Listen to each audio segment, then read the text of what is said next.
पालघर जिल्ह्यात अंमली पदार्थांविरोधात पोलिसांची कारवाई अधिक तीव्र होताना दिसत आहे। पालघर पोलीस दलाने गांजा या अंमली पदार्थाची साठवणूक करणाऱ्या 2 आरोपींवर मोठी कारवाई केली आहे। पोलीस अधीक्षक पालघर यतीश देशमुख यांनी अंमली पदार्थाविरोधात कठोर कारवाई करण्याचे स्पष्ट आदेश दिले असून त्यानुसार सर्व पोलीस अधिकारी आणि अंमलदारांना सतर्क राहण्याच्या सूचना देण्यात आल्या आहेत।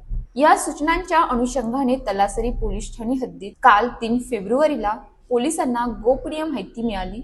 संभा येथील इराणी फार्म या वाडीमध्ये एका व्यक्तीने गांजा विक्रीसाठी साठवून ठेवल्याची माहिती मिळताच तत्काळ कारवाईचे आदेश देण्यात आले। पोलीस अधीक्षक यतीश देशमुख यांच्या मार्गदर्शनाखाली तलासरी पोलीस ठाण्याचे पोलीस निरीक्षक अजय गोरड यांच्या नेतृत्वाखाली पथकाने अमगाव चौक हद्दीतील मौजे संभा येथील इराणी फार्म वाडीतील घरावर छापा टाकला।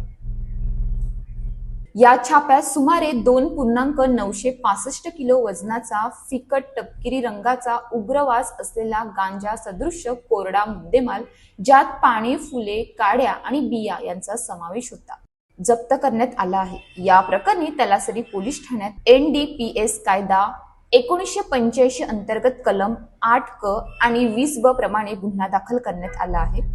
या कारवाईत मोहम्मद चंगेज हाजी अब्दुल रौफ शेख वय 36 वर्ष आणि अतिश गणेश कुमरे वय 28 वर्ष या 2 आरोपींना आज 4 फेब्रुवारीला अटक करण्यात आली आहे। या गुन्ह्याचा पुढील तपास पोलीस उपनिरीक्षक अमोल चिंधे तलासरी पोलीस ठाणे हे करीत आहेत। सदरची संपूर्ण कारवाई पोलीस अधीक्षक पालघर यतीश देशमुख, अप्पर पोलीस अधीक्षक विनायक नरले तसेच उपविभागीय पोलीस अधिकारी विकास नाईक यांच्या मार्गदर्शनाखाली पार पडली असून तलासरी पोलीस ठाण्याच्या अधिकारी, कर्मचारी आणि फॉरेन्सिक पथकाने यामध्ये महत्त्वाची भूमिका बजावली आहे। पालघर पोलीस दलाची अंमली पदार्थाविरोधातील ही कारवाई सुरूच राहणार असल्याचा इशाराही यावेळी देण्यात आला आहे। पालघर पोलीस दलाची ही कारवाई सतत सुरू राहणार असल्याचे स्पष्ट करण्यात आले आहे। पोलीस दलाची मेहनत आणि सतर्कतेमुळे नागरिक सुरक्षित राहू शकतात, तर अंमली पदार्थ विक्री करणाऱ्यांवर प्रभावी नियंत्रण रोखले जाऊ शकते। नागरिकांनीही या कारवाईचा पाठिंबा देत नियमांचे पालन करणे गरजेचे आहे।